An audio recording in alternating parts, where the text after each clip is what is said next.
Surviving the Survivor. We bring you the best guests in all of true crime. Don't forget to subscribe and smash that like button. Here's your host, Emmy Award-winning broadcaster, Joel Waldman. What's up, STS Nation, and welcome to Surviving the Survivor. It is the show that brings you the very best guests in all of true crime on trending criminal cases. And the Menendez brothers, perhaps one of the longest trending. It has been going on since 1989. And we are back with more breaking news. We just finished up the FSU news conference on the school shooting, which is just another tragedy among many in this country. And prior to that, we had Lori Vallow, her jury instructions hearing, and now news about the Menendez brothers. And as you know by now, because you're looking at them, we are joined by best guest, none other than the host of Courtroom Confidential. And you look at that. I want that shirt. Yeah, that's a nice looking all shirt. new merch coming. Look at that. I like the peachy color. Josh Ritter, host of Courtroom Confidential, formidable criminal defense attorney, and a former award-winning Los Angeles prosecutor. I got to say, Graciela Gracie G from Australia, she always brings me up because she's a positive human being, as is Allie B from Tennessee, Vesper Martini. We're never without Vesper, which is awesome. So bringing everyone up to speed here. This is not going to be a long, protracted show here. This is going to be on the shorter side of things, mainly because I'm about to fall over. The hearing, obviously, today was a resentencing hearing. Now, there was talk by DA Nathan Hochman prior to this that he wanted more time to review some documentation, this risk assessment that was ordered by Gavin Newsom. So apparently there was a lot of, how do I say this politely? There was a lot of passion. How about that? There was a lot of passion early on. The hearing began, I believe, at 9:30 this morning, LA time, and it is now 3:15 LA time. It was obviously a very key step in the process that could lead to the release of Erik, who's now 54, and Lyle Menendez, who is 57. But then court is suddenly recessed shortly after it begins because a major point of contention, again, this comprehensive risk assessment that was ordered by Gavin Newsom. And now it appears that this hearing won't happen until at least next, I guess, June. So another month. Josh Ritter, what is going on here? Break this down for us because it appears convoluted, and it also appears that there's a lot of tension right now between DA Hochman and the Menendez family, the extended family. Yeah, there's a lot of tension between everyone. There were no cameras in the courtroom. And it's one of those situations where even the reporters are not allowed to take electronics inside. So all the information we're getting is, people taking handwritten notes and then texting every one of us on the outside, waiting to find out what was happening. But really briefly, the history of this was that last Friday, we thought that they were going to have the resentencing hearing. Instead, the judge limited that hearing purely to whether or not the DA's office under Nathan Hochman could withdraw their original petition for resentencing. So a petition for resentencing was filed by DA George Gascon. Then he lost the election. Nathan Hochman comes in. He reevaluates. He says, I want to withdraw that DA position on resentencing. And they go in on Friday to argue that, and the judge doesn't allow it. Then he brings everybody back for today, what we thought was also going to be the resentencing hearing. Instead, filed, what is today? Yesterday was a motion, and it's bizarre because this isn't a motion by the prosecution saying they want more time. It's a motion saying, if the court wants more time, we're letting you know about something. And basically what had happened is that Gavin Newsom, the governor, had requested that a comprehensive risk assessment be done for both Erik and Lyle. That was concluded, and they have the report, and that was made available to the DA's office on April 15th. But because of certain laws and issues with, I guess it's privacy issues, that is not released to everyone. So the DA's office received a copy, but the judge didn't receive a copy. Yeah, and apparently, sorry to interrupt. The defense also, I don't think, got a copy. Did not receive a copy. So the DA was essentially saying, "Hey, we received this. If you all want to see a copy of this, then we're probably going to need more time. So if the court wants everything that they, every single piece of current paperwork in front of them, it's obviously not going to be available. And we're being told we can't hand you a copy. And if you want a copy, Your Honor, you're going to have to request it yourself from the governor." So then they go into court, and Geragos is kind of losing his mind on one side, and the DA's office is losing their mind on the other side. And all these issues about whether or not Geragos is going to request recusal of the DA's office at this point. I don't think he was trying to allege that there was something underhanded done about this report, but he's all up in arms, and it was fire and brimstone for most of the morning. But then in the afternoon, it really came down to the judge was saying, well, listen, I think it is true that I cannot really hear and make a decision on all of this until I have that report. So now that I've cleared it up, I am going to get a report from the governor, but I don't have it today to evaluate it. And then they put everything over for May 9th, which is next Friday, I believe. Am I getting? No, maybe a couple of weeks from now. Yeah, a couple of weeks. To decide again, not resentencing, but Geragos did formally ask to have the DA's office then recused. So they're going to have I don't know if it's a closed chambers hearing on whether or not the DA's office should be recused on May 9th. And that's me doing the best to kind of summarize the notes I was receiving from people inside of court. Yeah. So I think May 9th is probably closer to 3 weeks, but who's counting? So let me just try to continue to break this down. Again, the Menendez brothers, Lyle and Erik, who've been behind bars since 96, I believe, for the murder of their parents. They say it was a result of years-long, decades-long abuse where they finally sort of snapped, kill both parents, which, a lot of people take issue with. A lot of people think that they do deserve to be out.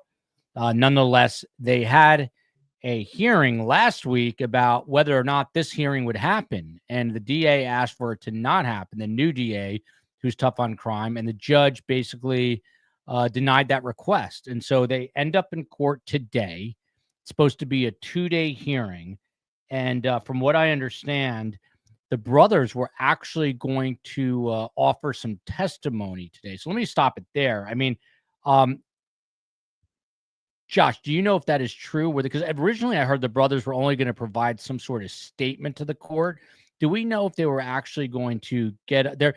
They were on basically a Zoom call from their prison in their prison jumpsuits. But do we know if they were going to actually sort of offer testimony, or were they just reading written statements, or none of the above? I have not heard about them giving any kind of testimony, meaning being examined by anyone. And I would be really shocked if that happened. If anything, I could see them perhaps presenting some sort of a testimony, some sort of a statement, rather prepared statement, which sometimes happens in these types of hearings. I mean, just so everybody understands. Let's take this. We got Geragos on ABC DA News. who made up his mind and did no hard work. Today was a little bit disappointing for us as a family as we This march on. It was there have been some delays in this process that were unforeseeable, like the wildfires that, of course, we have great patience for. This is another delay that is not so much, but we will continue to show up as a family. We were a little bit frustrated. And we'll have much more of that reaction from the family and attorney Mark Geragos throughout the afternoon, and complete team coverage here on Eyewitness News. An amazing discovery and under the sea. You can catch Josh later. He's going to be joining ABC News as he usually does out in LA. So Josh, I don't know if you can clarify. This is very confusing to a lot of people, mainly because there are no cameras, no electronics, and so everyone's relying on people from inside the courtroom. We were trying to get in touch with Robert Rand, by the way, who is kind of the reporter, not kind of, he is the reporter of record on this story, having covered it since literally the day after the shootings, the day after the murders. So he may join us, but we're going to keep this fairly short today, and we'll pick it back up once they're in court. But Josh, So it sounds like court convened this morning, and then there was some sort of delay right away, but then they went back. So do we know? Sounds like court stopped, resumed lunch, and then they started the afternoon session, and that's where the judge was like, okay, we've got to put a hold on this. Yeah, I think what jammed up the works, I think everyone was going into today believing today would be the recusal, or pardon me, the resentencing hearing. I mean, there are family members there. The defense plans on presenting witnesses, and that they were, they had set aside both today and tomorrow to have a full-fledged hearing on whether or not they were to be resentenced. But what threw a wrench in everything was, now that they have this new comprehensive risk assessment report from the governor's office, and nobody is saying what's in this report. It's all secret. It's all being done by the governor. It's not secret in the sense that they're never going to release it, but no one knows what's in it right now. And certain rules and laws are not allowing the DA to even say what's in it. But I almost have to believe that something in it might not be all that favorable to the Menendez brothers if everybody's kind of getting all worked up about it, because they've had risk assessments done of them prior to this. And they will have both been favorable. So I can't imagine this would gum up the works so much unless it was somehow something different. But that's just purely me speculating. But Josh, let me hop in for 1 second. So, sometimes we'll hear like phrases used in the news that no one's ever heard of. People know the word risk assessment, but not really as it pertains to two guys who are convicted of the murder of their parents. So I know we don't know the contents of this, but what is this risk assessment supposed to do? I mean, the governor orders it, and then what happens? Like, psychologists go and talk to them, or they go and interview people at the prison, and they try to get a sense of whether these guys are rehabilitated, and then it's all put into this report. Is that basically what it can happened? include that? It includes kind of conduct reports from the time that they've been in custody. It can include psychiatric evaluations. It can include interviews with the defendants if they submit to those. But basically, it's an evaluation of recidivism. It's asking the question of, is this person still the type of violent person that committed the crime they did 30 years ago? Do we expect this to be the type of person to reoffend? Do we expect this person to be any kind of a risk to the public? And it can include things like the age of the defendant. If they're advanced in age, then obviously that's going to lessen their risk assessment. And, things like health also are taken into account. But it's trying to give who's ever going to then take that report and make a decision. In this case, it was the governor making a clemency decision on whether or not this is the type of person we want re-entering society. But I think something important to understand about all this too is that I've done resentencing hearings before, and like, resentencing isn't a brand new thing, but the way this hearing is being done is just like I've never seen before. And I'm not being hyperbolic. Like, I've never seen this before. Usually these things are based upon some sort of change in the law. Like, someone got sentenced under a law. A decade or so later, we've changed those laws and changed the sentencing regarding those laws. And now that person is saying, I want to take advantage of this new sentencing guideline, and I want to be resentenced according to the current laws. Things like that do happen quite often, and they're usually pretty straightforward hearings. It's just an evaluation of whether or not this person's, committed other crimes since they've been in custody, and then does the law apply? Here, it's totally different, because they're not basing this on anything but George Gascon said, hey, I think about this case differently than I think we did 30 years ago. And I think we should take another look, and I think they should be given a chance. And so now you're getting all this, witnesses testifying, risk evaluations being done, all of this other kind of noise and nonsense. And for it to be carrying on as many days as it is, it's really kind of fascinating and incredible. Here we go. This is this is Florida State. It was the other case that we covered.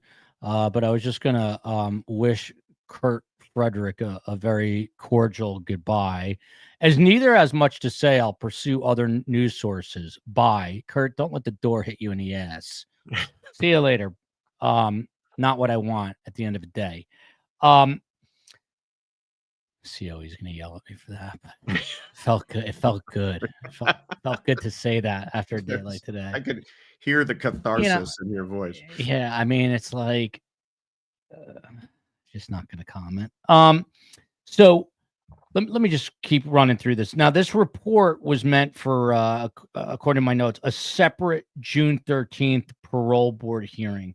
My question, Josh, a very basic question, is how on earth, I thought you were going to say that the DA didn't see this, but you're telling me the DA got this report, but the judge did not have the report. Correct. And the defense, how is it possible for a judge, I mean, how, by the way, Luigi Mangione, I guess, was just formally indicted. How is it possible that a judge would not have a report that he's got a hearing about? It makes no sense to me. Because the report was not prepared for this hearing. The report was prepared at the request of the governor. And so it's a parole board that put together the parole evaluation board put this together, which has nothing to do with the why the Menendez brothers are in front of this judge. So I don't even know if this judge could order a similar report as to the one that the governor ordered. The governor said, I want some sort of evaluation done of them if I'm even going to contemplate clemency.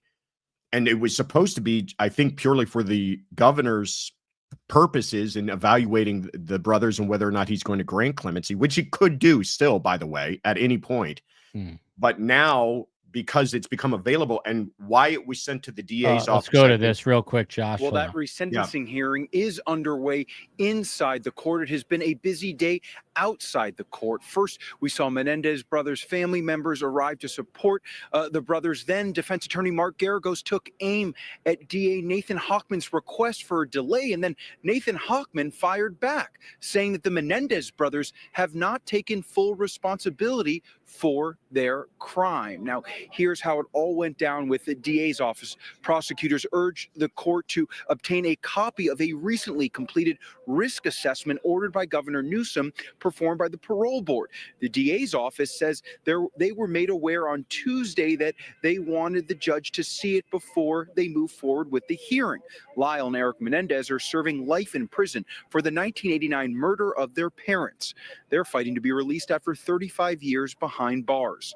This resentencing hearing centers on whether the brothers have been rehabilitated in prison and deserve a lesser sentence of 50 years to life. That would make them eligible for parole under California's youthful offender law because they committed the crime when they were younger than 26. The judge could rule during the hearing or issue a written decision later. If he shortens their sentences, the brothers would still need approval from the state's parole board to leave prison. I do, however, think that it's appalling, for lack of a better term, how the DA has treated this case. He has abused the victims privately. He has abused them publicly. Just this last Friday, you were all here when they flashed grisly crime scene photos on the screen. I had to. In fact, it took me a second because normally it would be the DA who would jump up and object to that. Instead, it fell upon the defense to jump up and object to that. The DA, to his credit, apologized. In order for someone to be rehabilitated, they need to fully come clean with the entire breadth of their criminal conduct. In this case, the Menendez brothers, for the past 30 years, have not come clean with that information. For instance, they have perpetrated a lie of self-defense. It wasn't their original story. It was actually their fourth story on why they brutally killed their parents. Now, we are just getting word from our team inside the courtroom. We are hearing that court has been recessed now until 1:30 p.m. Because the judge has... So this is an earlier report, by the way. This is obviously an earlier report because court has been recessed for a while now.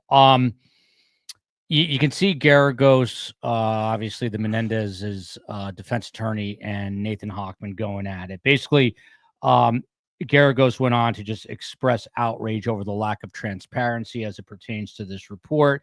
He said that Nathan Hochman's conduct was, quote unquote, jumping the shark, and went on to say, Geragos did, that he's very close to filing a motion to recuse the DA's office entirely. Is that even possible? He wants to get rid of the DA who is weighing in on it. How could he do that, Josh? He did file it. I mean, they're going to have a hearing on it. That's what's going to come back. That's what part of what they're doing on May 9th is to decide whether or not the DA's office should even be recused. I have not heard enough to know if there's even any teeth to it at all.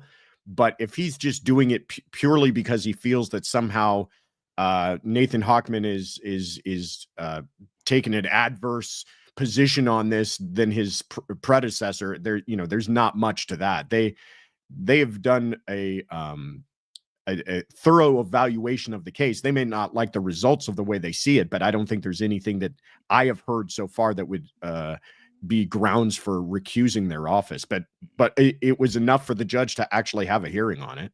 Yeah. So there's a couple of key motions that they are saying now need to be resolved. Number one is what Josh was just talking about, the recusal of the LA DA's office.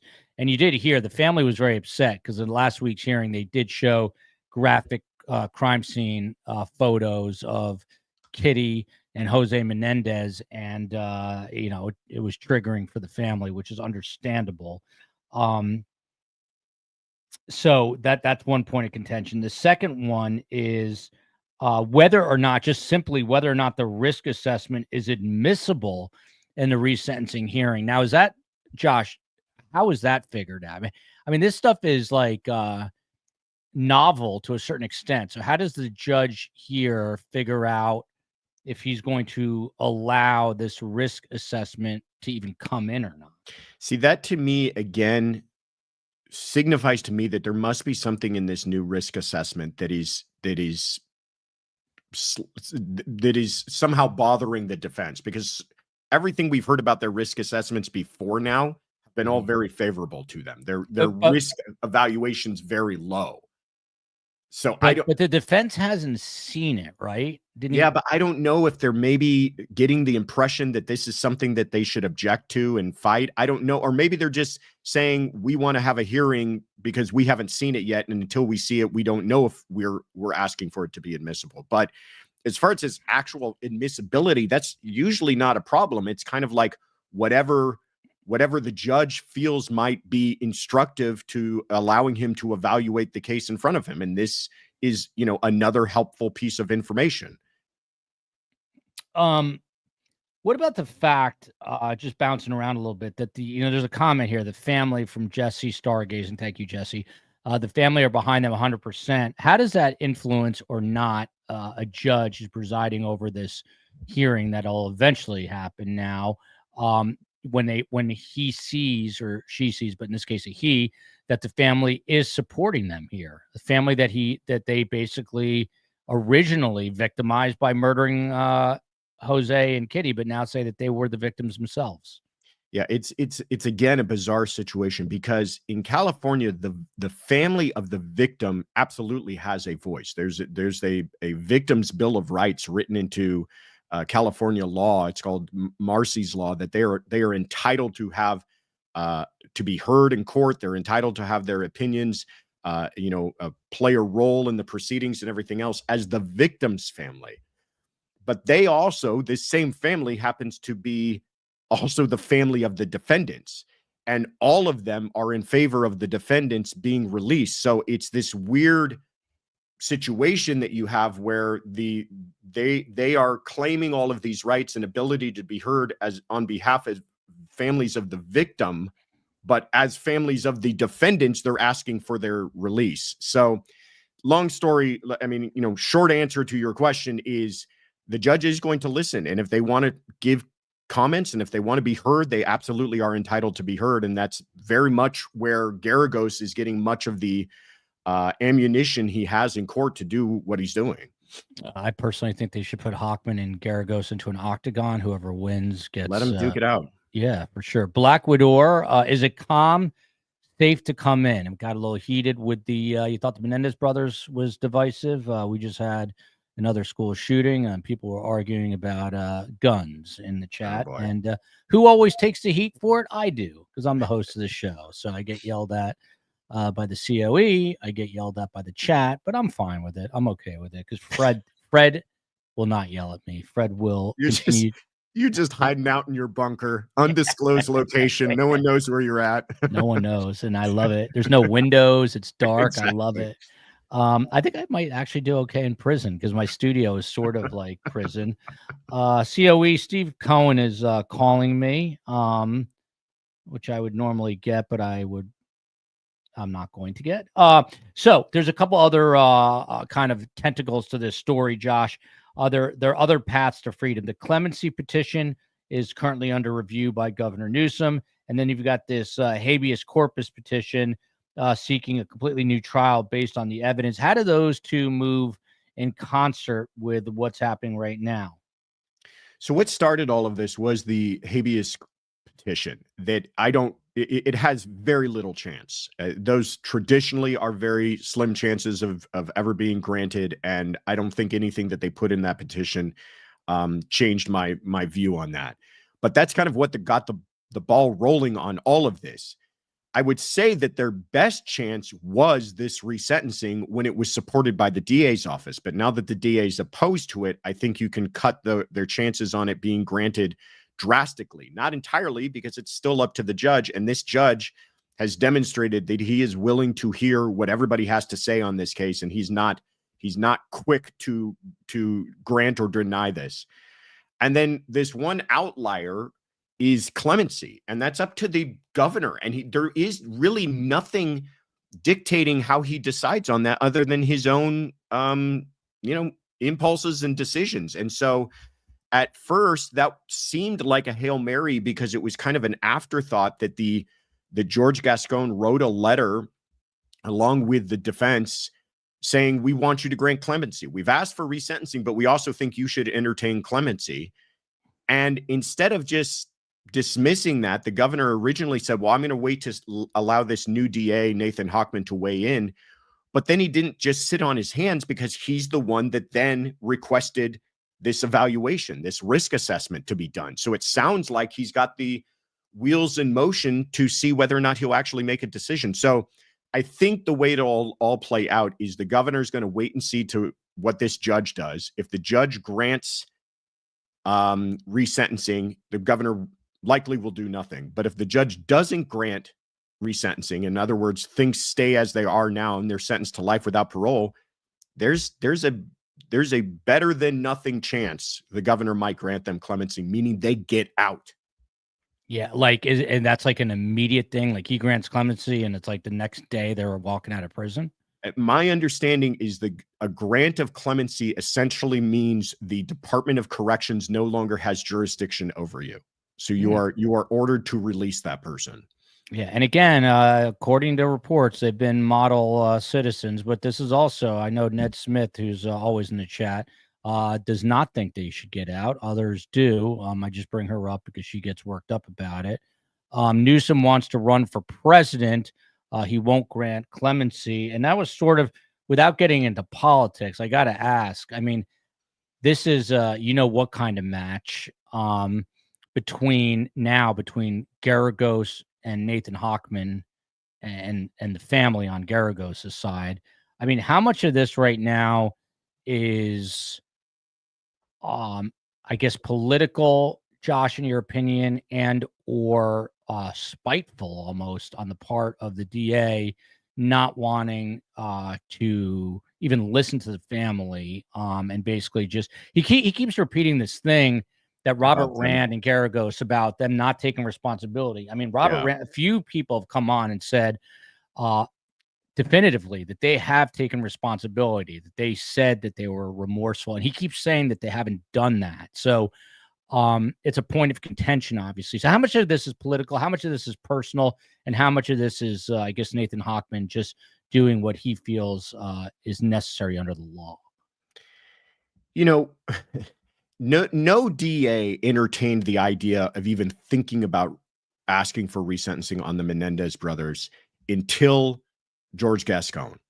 And then George Gascon does a press conference and says that he was in part motivated by the Netflix series that came out, which was shocking to me. So he says, we've been getting a lot of calls.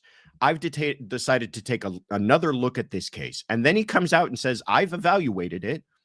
And based on no change in the law, no change in circumstances, other than 30 years have gone by and they've behaved themselves, we're going to ask for resentencing.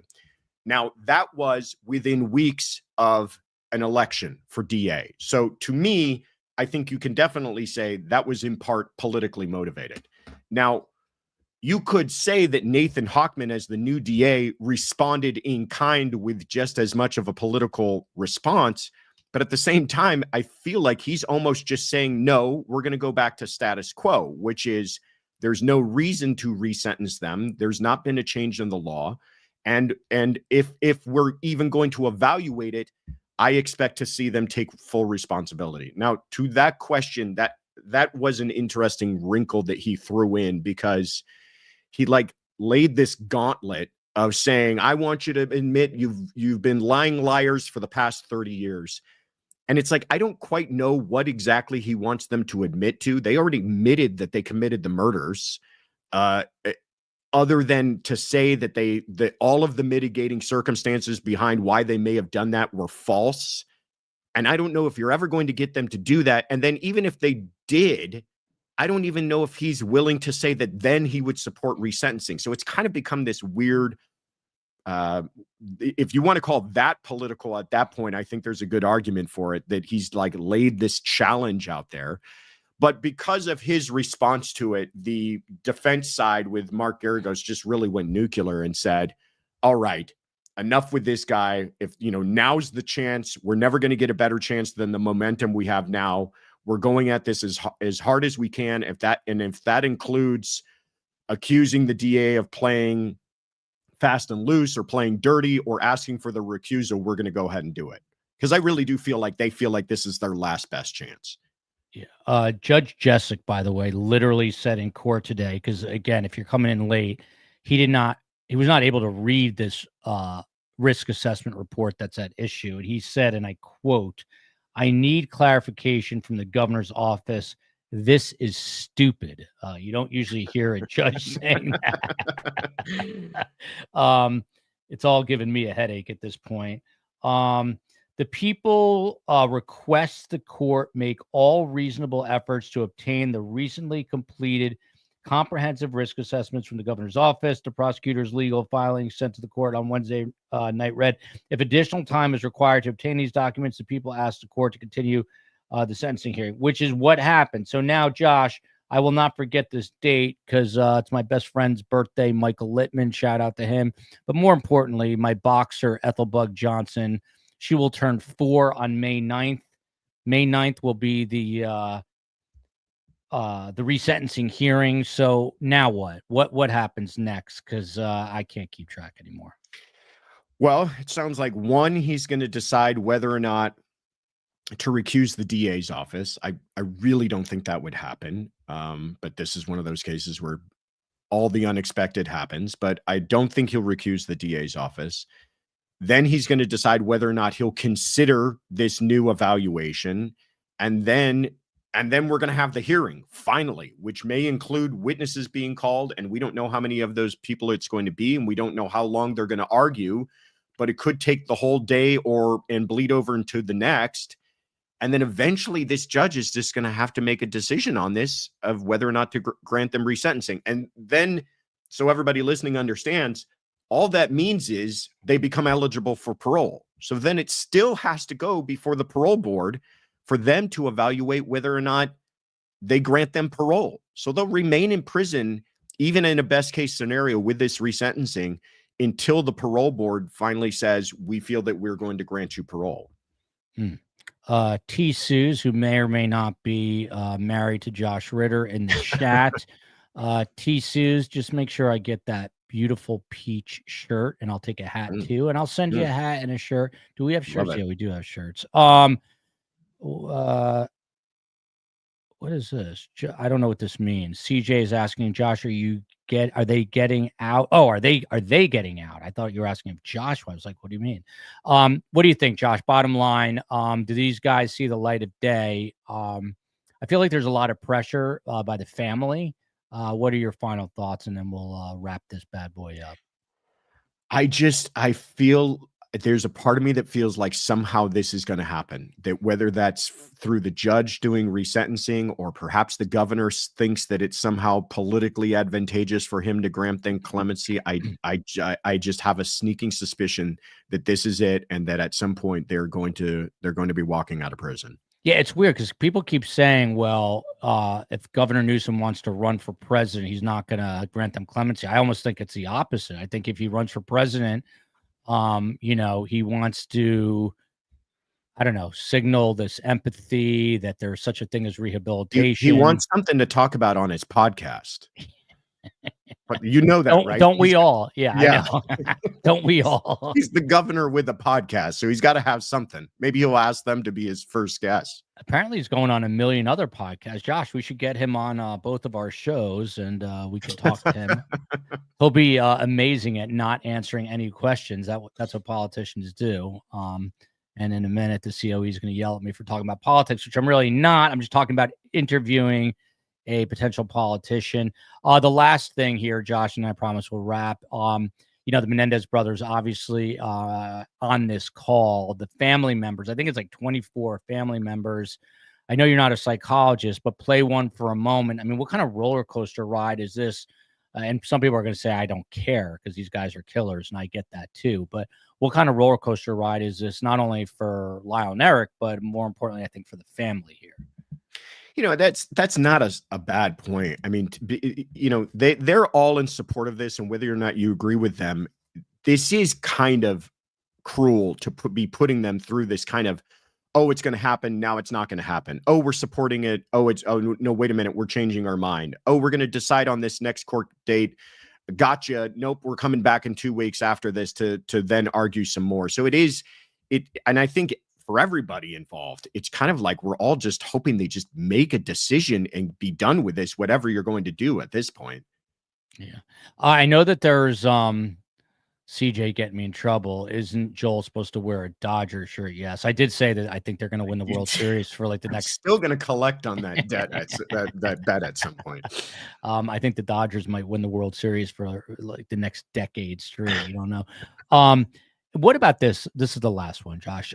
Making money. I know there's laws in place that prevent convicted criminals, people who are currently in the system, from making money. Is there such a thing? Could there ever be a caveat that prevents them for making money? Because everyone's going to want to talk to them, make documentaries, put them in movies. Who knows? Maybe have them do commercial. You have no idea. But is there anything preventing, or any kind of caveat that the law can put in place that would prevent them from profiting off of this release? I think they would be prevented. I mean, even if they were to get out, that does not mean they are not convicted murderers. Even if they walk out of prison, they are still, according to the law, convicted murderers. Even the grant of clemency would not change that. And I believe that those laws, I'm no expert on them, but I believe that those laws simply say you cannot profit off of a crime that you've committed. So I would imagine that would probably prove true with them as well. Lyle, I know I was on court 2, you were on court 1, but if you are making money and you want to hide it, I'll give you my bank account. You guys can just wire the money. I'll be sure to give you everything back. I will not skim anything off the top. There we go. I literally got done with the FSU school shooting, horrible tragedy, and I see suddenly the sentencing hearing was cut short. What did I do? Call Josh Ritter. Josh Ritter said, when do you want to do this? I said in about 30 seconds. He thought it was like 2 hours away. That's how we do. That's how we roll in news. Everything is immediate. Mom, I haven't heard your name. Joel, I burst out laughing, especially when you said you're going to get yelled at. That was too hilarious. That's all I do is get yelled at by everyone. Phantom 6000, friend of mine, friend of the show. He's also close with DA Nathan Hochman. Not prevented. The victim family would have to enforce. Josh, I'm not 1,000% sure what he's talking about here. Maybe he's saying that it's not a matter of them legally being precluded, but that the victim's family would be able to stop it or collect the proceeds of it, which is, again, a weird situation because all of the surviving victims' family are their family as well and supporting them actually being released. So who knows? Maybe you're even going to have a loophole to all of that. Phantom 6000, I don't want you to take this the wrong way, but I often think about things in the shower, and you came across my mind. I was like, where's Phantom 6000? I've not seen him. And here you are. You pop up on the chat. So I'm happy to see you. Hope you are doing well. Elaine, don't worry about it. You can always go back and watch it. That's what's great about the YouTubes. All you have to do is go back and click the button. Copper Horse, thank you so much. It goes without saying, can't do this. Black Widow, thank you. I can't do this without this community, the best community, no offense, Josh, and all the YouTubes. I can't do it without the COE, Space Coast on the West Coast, Meave Moen hiding in his bunker in an undisclosed location of his own in Florida, and of course the mods. The mods are amazing on this channel. Canine Catherine, thank you. Josh and Joel, my favorite duo. There you go. My favorite duo, the COE and T-Sues.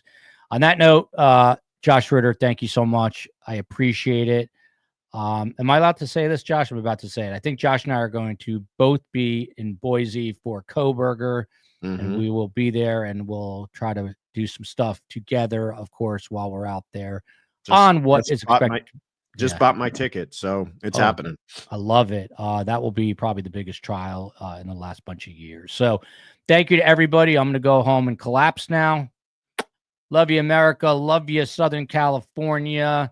Lyle and Erik Menendez. I don't know they don't know what's going on. It's got to be a weird night for those guys, and also a weird night on the campus of Florida State University.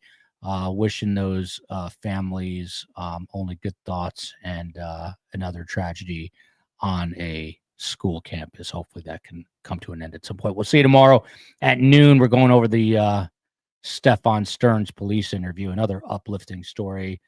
Josh, in our next lives, we might have to pivot from true crime and I don't know, talk crocheting or golf or something that's a little more benign. It's not as depressing as true crime. But thank you, Josh. Thank you, T-Sues. Thank you, everybody. We'll see you tomorrow at noon. Just stick around 1 second.